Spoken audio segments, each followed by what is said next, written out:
September 16th's PlayStation 5 showcase left us reeling over many different revelations. The price of the PS5, the release date, and the existence of God of War Ragnarok, to name a few. But perhaps one of the biggest bombshells of the entire presentation was not only that Final Fantasy XVI is a thing, but the sheer amount of information we got from that announcement. It's not uncommon for a developer to only have a short little teaser to show when announcing a brand new game, especially a game as big as Final Fantasy XVI, which could easily justify a very long reveal, with several teasers and cryptic messages here and there that don't really tell us anything other than the game exists. Final Fantasy XVI went a very different way with it though, by opening up the entire PlayStation 5 showcase with one giant trailer that showed off way more of the game than we could normally expect to see this early on in the marketing process for a major AAA game.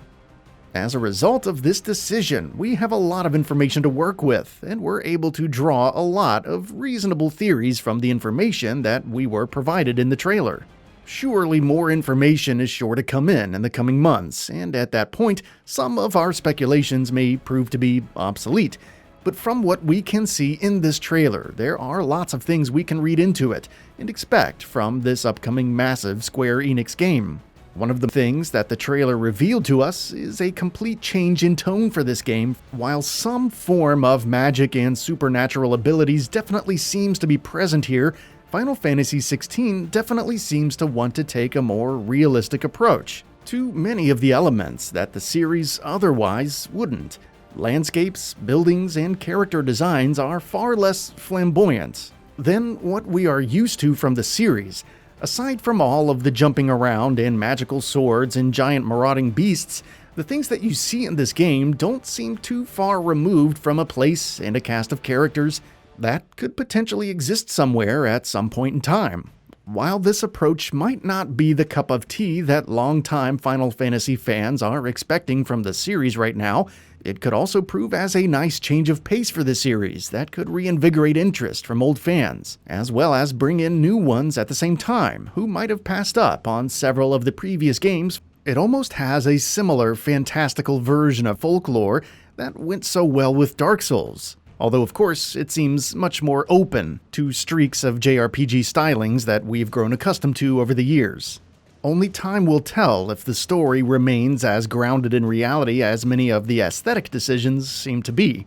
Odds are it probably won't. We are, in all likelihood, in for a very typical fantastic JRPG-style story that only the Final Fantasy series can give us. And that's a good thing. But it's also interesting to see them take this slightly more realistic approach to how people and locations look.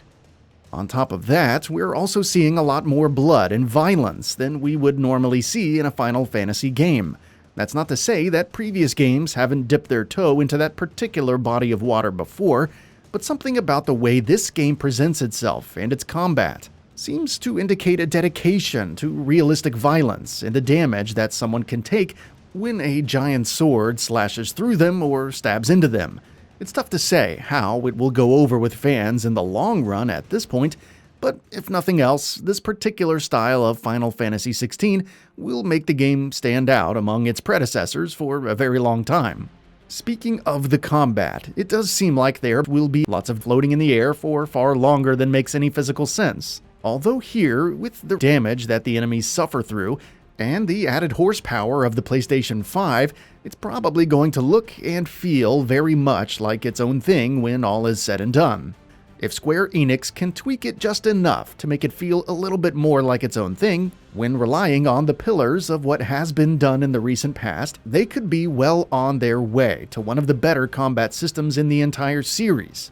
It may take a game like this to get all the Final Fantasy fans, both new and old, back on the same page again. If the long, winding, and at times inconceivably cumbersome storylines of previous Final Fantasy games weren't your thing before, then prepare to be disappointed yet again with Final Fantasy XVI. Although the inverse is absolutely true as well. Based on the dialogue that we heard in this trailer, and what it seems like the characters are generally up to, we are more than likely in for yet another massive, sprawling story that takes characters all over mysterious worlds and crossing paths with infinitely interesting characters along the way. All the talk about defending realms, traveling between them, magical crystals, and shaping history all seems right at home in the Final Fantasy series, and it seems like it will deliver a story that old-time fans of the series have grown accustomed to expecting from it.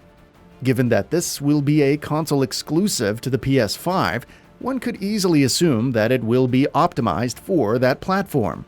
In light of that, I think it's reasonable to expect that Final Fantasy XVI will get to take advantage of much of the bells and whistles of the PlayStation 5. Whether that be through the haptic feedback of the DualSense, more ray tracing than other games, or just harnessing the advantages of its super fast SSD, it'll be interesting to see what they're able to pull off with this game, given that they don't have to divide up their development time, making all sorts of different versions for different consoles. Final Fantasy has been a staple in gaming for a long time, and it would be crazy to think that Square Enix doesn't completely understand that. Perhaps better than anyone else. Given that, it looks like Square Enix is well on their way to yet another classic entry in this long-running pillar of gaming history. If Square Enix didn't see massive potential for the series to continue on, they wouldn't be making a 16th game. But just like all of the fans who have bought the games in the past and loved many of them, it seems that Square's undying love for the franchise will continue on into this next game, with all of the bells and whistles that a new console generation can bring. And that really blows the doors wide open on possibilities that hopefully we'll hear much more about soon. That's it for this video. If you enjoyed and would like to see more, feel free to hit that subscribe button and hit the notification bell to ensure you'll be notified when new videos go up.